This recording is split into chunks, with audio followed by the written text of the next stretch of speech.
Superman. James Gunn is relieved by the movie's success. He's no longer concerned with life and death of the DC brand. James Gunn has admitted that the response to the first DCU movie came as a relief and explains why he's no longer concerned with the life and death of the DC brand. Check it out. When Superman arrived in theaters last month, it received positive reviews, 83% of Rotten Tomatoes, and looks set to end 2025 as the highest grossing superhero movie with over $600 million worldwide. Blockbuster may not be $1 billion hit, but for a brand that was on life support after flops like The Flash and Joker follow you doo-doo, Superman's success is a big win for DC Studios. Now all eyes will be on Supergirl, Clayface next year to see what they can keep the momentum going. New interview. DC Studios' James Gunn was asked if he has a sense of relief. He says that's all it is. It's just an enormous sense of relief. It's relief and then followed very quickly by excitement because Superman in some ways was the proof of concept. It was so hard in the same way that Guardians was so hard. Once you're in the groove, you realize, oh, this is what works. This is what doesn't. This is where we can go with this. It means now that we have the freedom to tell those other stories in a way that's really exciting. Now I can just be creative and I don't have to be as concerned with the life and death of the DC brand as I was a month and a half ago. As for the audience reception to Superman, Gunn is understandably pleased with how the movie has resonated. However, he doesn't intend to approach every DCU movie he takes the helm of in the same way. I feel really embraced by the audience. My feeling is that the movie spoke to people, but it also spoke to the people because there was a reason for its existence. There was this kind of kindness that spoke to people. That doesn't mean every story I'm going to tell is a message of kindness. It just means that there needs to be a reason for the story to be told. You can't just be piling on stuff because it's the characters people liked. And then we start with the super family story next, yada, yada. Looks like beyond that, it seems like Gunn's endgame could be Justice Gang related. Alas, the filmmaker is still playing coy about his plan. Fans remain in the dark when it comes to what Superman's future looks like in the DCU. The majority remain hopeful that Brainiac could make his long-awaited big screen debut, though. And there you go. All right, so let's start here with the Roxinator. You're the big DC lady. What do you make of James Gunn's comments? That he's happy it did well? That he's relieved? Like, yeah, remember all the stuff he was saying going into Superman, where like the week before, 2 weeks before, 3 weeks before, he was like, we do not have to hit 700 mil to be a success. Right. Everybody, it's not like it doesn't matter. We just have to hit a single. No matter what, we're moving forward. And he was very clearly concerned, I felt like, with the box office. He kind of seemed like the only one who was predicting that this was not going to do as well in the box office necessarily as we might have initially thought, when a lot of us thought this was going to be a $750 million movie. So I think that he is happy that we are at that, I think, 600 mil mark. And I think that the digital release has done well for them. And I think that it's also smart business for him to hype this up and say he's satisfied right before Peacemaker drops tonight. And I think it's, like, we never hear filmmakers that are not happy when something is going well. So this was kind of like a nothing sandwich to me, but right. Sure. I mean, yeah, I think that what you're going to get from some people is, well, of course he's saying he's happy with it. He's not happy with it. It only made 600 million. Now, is there going to be a bit of a disappointment that it didn't do better? Of course. Does he need to say that? No, he doesn't need to say that. I think that his excitement comes from, look, it didn't lose money, did good, and it's enough to do exactly what he said. It's enough for us to keep moving forward. It's enough that it doesn't have the brass knocking on the door going, uh-oh, how are we going to make that money back? What do we do now? We got to cut costs in the next one. No one cares about this stuff. Clearly, people want to see where it's going next. Now, does strategy change on spending moving forward on other projects? Perhaps. Because maybe that's just an overall the landscape, Steph, on how it is right now. But what do you make of these comments as you hear from James? I am going to tell you guys right now, when I heard MasterClass was coming on a sponsor of the show, I was like, oh, this is great. I've been using MasterClass forever. It's just the best. So I've been talking about business, the way the business works in the movie business, and they have the MasterClass by Bob Iger that I use. And man, just listening to that guy and the access that you get because of MasterClass, holy moly. I was able to use some of those tips and things that he was saying, and just like little exercises that he does in his life when he wakes up, things that you try to do, even something simple as just not even being around your phone. hearing people that you're like, oh, look at what they've done, what they've accomplished, and clearly they have some kind of game plan. That's what you get from MasterClass, because there's nothing from gaining a fresh perspective from experts who've seen it all, and they got the wisdom to prove it. So that's what I got when I was listening to that Bob Iger one. It really has changed my whole perspective on all of this. At MasterClass, you can learn from the best to become your best. They got plans starting at like $10 a month. It's billed annually, and you get unlimited access to over 200 classes taught by the world's best business leaders, writers, chefs, and more. With MasterClass, you get thousands of bite-sized lessons across 13 categories that can fit into even the busiest of schedules. Super easy. So I know there's a lot of people who are big comedy fans too. There's one the one with Amy Poehler. So you can like apply improv to your daily life. You can develop your singular voice with Mindy Kaling, and you can learn to tell a story that persuades people with Michael Lewis. There's so many different people. So one with Natalie Portman over there. I haven't watched it yet, but I'm going to. And the classes, they do really make a difference. 3 in 4 surveyed members feel inspired every time they watch MasterClass. Include me in there also. Every new membership comes with a 30-day money-back guarantee. There's no risk. Right now, our listeners, you get an additional 15% off any annual membership at masterclass.com/big thing. That's 15% off at masterclass.com/big thing. Masterclass.com/big thing. Yeah, I think that even if he in the world didn't care, it's like you need to care a little bit because it's just how the world works. And I think that there is like a ton of pressure on superhero movies, specifically on him, because it's like Marvel kind of just hopes to return back to somewhere where it was, but DC is kind of trying to create an entire new view that the world has on DC movies and its characters. So, and creating like a shared universe. And I think that Superman did exactly what it needed to do, especially where we are. Like, it's hard to watch Fantastic Four and Superman 2 movies I really loved. I think they're so good. And they just didn't do great at the box office, which was kind of surprising, even in the space in the moment that we're living in with comic book movies. I was like, I thought that word of mouth would get people to the theater, but I feel like it's gonna take a little bit more for both Marvel and DC. And I get his relief. Like, it just makes sense, and I'm really looking forward to Peacemaker and kind of what the next steps will look like. Yeah, Roxy, have you seen Peacemaker yet? Yeah, it's in my picks for this week. Oh, it is. Okay. Well, we'll get to that in a second then, because I think that that's the other thing is, as he's promoting, and that's the beauty of what he's able to do right now, right? Because he had this project in Superman a month ago or whatever it was, and clearly putting it out in digital did not hurt it in the box office at all. It actually, the drop wasn't that bad. So it actually wasn't a bad thing. And he's using it to promote Peacemaker, and he's using it to promote the DCU in general during his press. He just did a whole bunch of press for Superman. Now he's doing a whole bunch of press for Peacemaker. So he's able to use the promoting machine on both of them. It makes sense. I think the comments make sense. But yep, sorry, Roxy. Yes, you can. Hold on. What did you want to ask me? You might not be happy that I'm asking you this publicly, but I'm going to ask anyway. Sure. What's going on with our boy Jeff Snider with James Gunn? I knew you were going to say that. Actually, I don't know how I knew you were going to ask. Jeff, have you seen all this? No. Can I go look?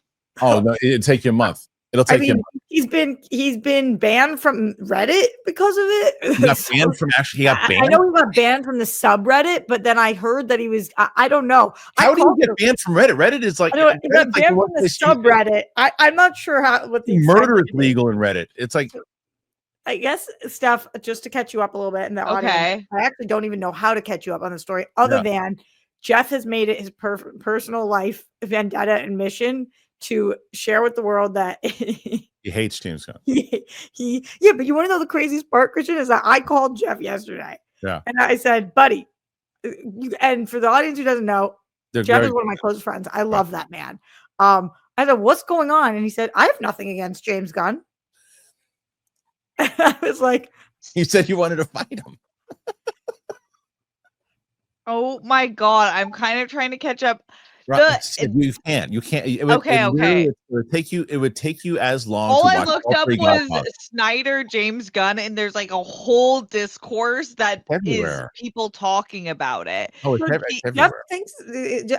Jeff has tweeted that James is a liar. That he's like, it's so crazy how polarizing James Gunn is, which I guess makes sense. everyone except for like I feel like Feige has somehow like stayed so lovable to everyone, but every other person, Kathleen, any studio head is so divisive. I'm just happy. I love James Gunn. I'm like such a James Gunn fan. I don't get the divisiveness. But Steph, the other thing, and I don't think Jeff would argue this, Jeff is also very polarizing. Yeah. Right. That's who he is. That's who he is. And then that's how my relationship began with him. My relationship with Jeff Snider began when we were writing. I've told this story before, but we were writing in 2014. We launched the Schmoes Know website. I was getting a lot of information from old contacts that I had when I was working at Silver and people that I knew in the business, and I was getting a lot of scoops. I got word they were working on a Beetlejuice sequel back then. And that I got word that the Magnificent Seven cast, all of these things, and we essentially broke stories in the way that Jeff Snider breaks them now. He hears something, he does a little bit of a look around, then he lets it loose on his newsletter. Back then, he worked for whether it was Variety or Hollywood Report. I can't remember who he worked for. Rap. I don't remember. Worked for everybody. But at that point, he was going off on us. He's like, "Who are these people?" He thought we were like some bloggers in the middle of like the Kansas City basement. Nothing against Kansas City, but and he's like, and so he was going after us, saying these guys and blah, and I reached out to my friend Toby Asher, and I go because I saw we had mutual friends on because he like blocked us on Twitter and all that. I'm like, who the hell is this guy? He's losing his freaking mind over the fact that we're writing on Mark Riley's like, who's this? What's happening? You guys got destroying me because I posted a thing because we beat them because were working on these scoops for a bit and we beat them to the punch and they were pissed. So he went after us and was like, saying all this stuff about us. And I'm like, I reached out to Toby and I go, who is this guy? And he's like, oh, I know him. He's like, you want me to set something up? He's a good guy. He's like, it doesn't seem like a good guy. Seems like an asshole. And so Jeff and I got crazy. That's so true about him. Right. And so then Jeff and I got together and he goes, well, let's meet. We met at this place in Westwood, this pizza place. And we sat down, we had a conversation for like, it was over an hour and a half. And I was like, this guy, he's a Boston guy. I get him. And then by the end of it, he's like, you want to go smoke a joint in the car? I'm like, I can't, I got to go back. But he's like, but he was, and then ever since then, I'm like, oh, I understand who this is. Problem with Jeff, and he says it along, it's his temper. And his hands should be chopped off when it comes to social media. It's really wild. Although it's helped him like blow up. I don't know what to make of it. But do you think that James Gunn knows who Jeff Snider is? Yes. Yes. You do. Okay. Yeah. If he knows, James Gunn, I feel like knows who most people who are talking in the space, like he really makes that part of his business is. Yeah. Okay. I feel like he wants and especially someone who's like just going at him. Definitely. So you think it's a two-sided beef? It's not a one-sided beef. I think it's more. I think it's more one-sided with someone knowing that the other person does exist. But I think it is, like, oh, that guy's still yelling about, and then, but either way, the one thing, and again, Jeff would admit to this. Jeff loves this kind of stuff. I know he should have been a professional wrestler. I mean, he really should have been. That's why he thrived in the Schmoedown. Or a manager. But that's right. But that's why he thrived in the Schmoedown, because he was allowed to take that bit of that personality, that Twitter personality, turn it into a villain, and showcase that. And he did it excellent because he's like, I'm not acting. I go, I don't care. Do what you're doing because people are responding to it. I once a week get a phone call about Jeff Snider to this day from somebody like complaining about him. Well, no, just like, this is a good friend of yours, and I'm like, he is like one of my closest. I understand it because I get look. I'll get something from him. A happy birthday, a supporting thing. People want to hear it if you hate him. He's a good friend. I will ride for that man until the wheels fall off. He is the most amazing friend. I love him so much. I've never experienced anything like how people react to him. He's like Looney Tunes. Like, what is happening? He's a lunatic, and he'll even say it himself. But like, it's one of those things that people are like, are you friends with that guy? Because I've had experiences with him as a friend that you have not. Not right. You know his online greatest friend. Yeah. He has gone above and beyond in his friendship with me. I love that man. Yeah, but, oh my God. You're allowed. And by the way, for everybody who wants to have beef with his online personality, I get it. Yeah, I get it's insane. I get it. I'll never forget. Call me back before you call your mom back. I'm the most important person. Yeah. He said that to you?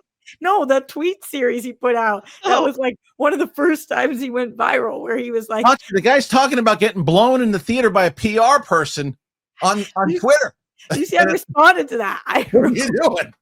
What are you I wrote doing? back to that. I was like, you, curious why you can't get hired by any of the major outlets. Also, you tweeting about getting your dick sucked in a theater by a PR person. And then he's like, I didn't say who the PR person was. And then the next tweet is him in a Speedo. I mean, he's out of his mind.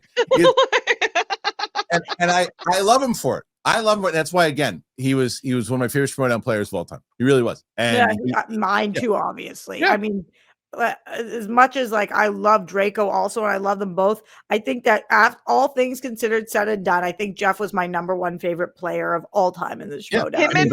Him and Mike are like truly hysterical, because Mike will like equally got into this crazy character and using a lot of himself Yes, both emotional.